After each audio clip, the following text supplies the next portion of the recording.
Você está em um culto, louvando a Deus, e o pastor fala sobre amor ao próximo, compaixão e perdão. Agora pergunte-se, como essas palavras se alinham com o desejo de que alguém, como o presidente Lula, morra? Será que essa vontade é realmente sua, ou será que é um reflexo do ódio alimentado pelo contexto político? O tema desse vídeo é desconfortável, mas necessário. Vamos questionar juntos o que significa, como cristão, carregar o amor de Deus no coração enquanto deseja a morte de outra pessoa.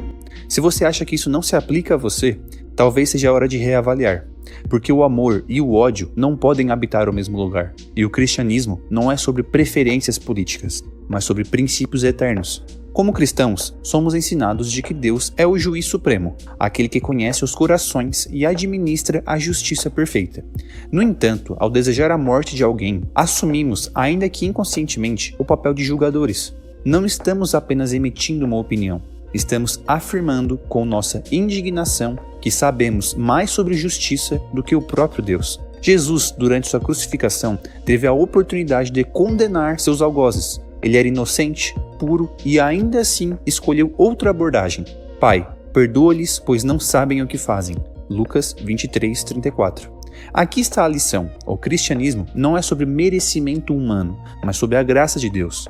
Se até Jesus, sendo quem é, optou pelo perdão em vez da retribuição, quem somos nós para desejar a destruição de alguém?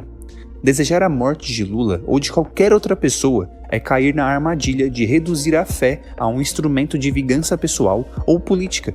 Isso é contraditório e, mais importante, anticristão. Afinal, se clamamos por justiça divina, estamos dispostos a enfrentá-la nós mesmos com todas as nossas falhas expostas? Vivemos tempos em que as linhas entre a fé e ideologia políticas estão borradas.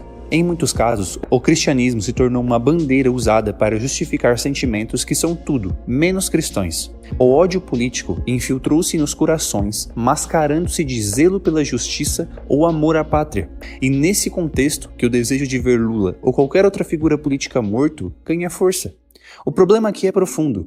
Ao permitir que a política domine nosso coração, deslocamos Deus do centro. O cristianismo nunca foi sobre escolher lados em um debate político. É sobre escolher amar, mesmo quando isso é difícil.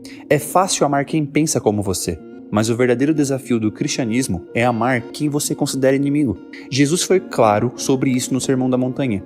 Amai os vossos inimigos e orai pelos que vos perseguem. Mateus 5:44. É uma ordem, não uma sugestão.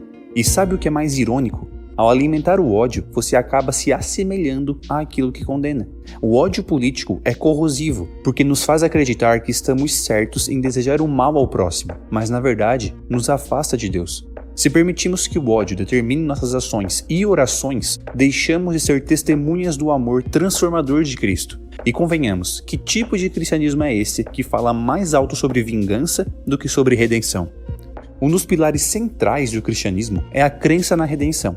A Bíblia está repleta de exemplos de pessoas que, mesmo cometendo erros graves, encontram um caminho de volta através do arrependimento. Pense em Saulo, que perseguia cristãos antes de se tornar Paulo, o maior apóstolo do Novo Testamento. Se Deus não desistiu de Saulo, por que seríamos tão rápidos em decretar o fim de alguém como Lula? Ao desejar a morte de uma pessoa, estamos negando a possibilidade de que ela possa mudar, de que ela possa encontrar redenção.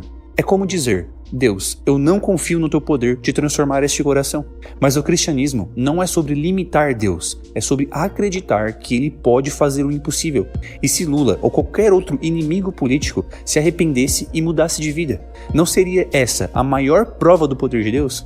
A história de Nínive, no livro de Jonas, é um exemplo perfeito. Deus estava prestes a destruir a cidade por causa de sua maldade, mas ao ver o arrependimento genuíno de seus habitantes, ele mudou de ideia. Isso deixou Jonas irritado, porque ele queria ver a destruição. E é aí que percebemos que muitas vezes nosso desejo de vingança supera nosso desejo de ver a graça em ação. O arrependimento é uma oportunidade que Deus dá a todos, independente do passado. E como cristãos, nosso papel é orar para que essa oportunidade seja aproveitada, não torcer para que ela seja arrancada antes de sequer existir. Afinal, quantas vezes nós mesmos já não erramos e dependemos da misericórdia divina? Agora, vamos dar um passo além do indivíduo e pensar no coletivo. Qual é o testemunho que deixamos ao mundo quando, como cristãos, promovendo uma cultura de ódio ou desejamos a morte de alguém? O impacto é devastador. Ao abraçar o rancor, contribuímos para um ciclo vicioso onde o ódio se multiplica, manchando não só nosso caráter, mas também a imagem do cristianismo como um todo. O Evangelho nos chama para sermos agentes de reconciliação, pontes em vez de muros. O perdão, mesmo quando parece injusto aos olhos humanos, é uma ferramenta poderosa de transformação. O ódio não transforma, só destrói. Por outro lado, o amor e o perdão têm capacidade de desarmar até os corações mais endurecidos. Martin Luther King Jr., inspirado por Cristo, dizia: "O amor é a única força capaz de transformar um inimigo em amigo." Quando escolhemos amar, mesmo os nossos inimigos, mostramos ao mundo uma fé genuína, uma fé que transcende interesses pessoais ou políticos. Desejar a morte de alguém como o Lula é sinal de fraqueza espiritual, não de força. Forte é aquele que consegue orar pelo inimigo, desejando sua transformação em vez de sua destruição. Imagine o impacto de uma comunidade cristã que não retribui ódio com ódio, mas oferece uma alternativa que desarma. É essa cultura de amor que pode mudar o mundo, uma vida de cada vez. Afinal, é muito fácil seguir o fluxo da indignação coletiva. O verdadeiro desafio é ser luz em meio à escuridão. Se somos chamados a ser o sal da terra e a luz do mundo, como podemos justificar a escuridão em nossos corações? Não podemos nos esconder atrás de argumentos de que Lula merece isso ou aquilo. Nosso papel é refletir o amor de Deus, mesmo em situações onde o ódio parece justificável. Isso não é fraqueza, é a essência do cristianismo. O ponto central é simples, mas profundamente desafiador. Não é papel do cristão desejar a morte de ninguém. O cristianismo é, acima de tudo, uma mensagem de transformação. É a história de Deus que amou tanto o mundo, incluindo pessoas imperfeitas como você, eu e o Lula, que enviou seu próprio filho para nos dar uma chance de redenção. Quando escolhemos o ódio, estamos rejeitando essa mensagem e nos colocando no lugar de Deus, como juízes imperfeitos e vingativos. Agora eu quero deixar você com uma pergunta. O que o mundo veria se analisasse suas ações e palavras hoje? Um reflexo de Cristo ou apenas mais um rosto no meio da multidão raivosa? Como cristãos, temos a oportunidade de sermos exemplo de compaixão e esperança em um mundo que está desesperado por elas. Escolher o perdão em vez da condenação não é sobre ignorar o mal, mas sobre confiar que a justiça final pertence a Deus e que até lá nosso papel é semear o amor.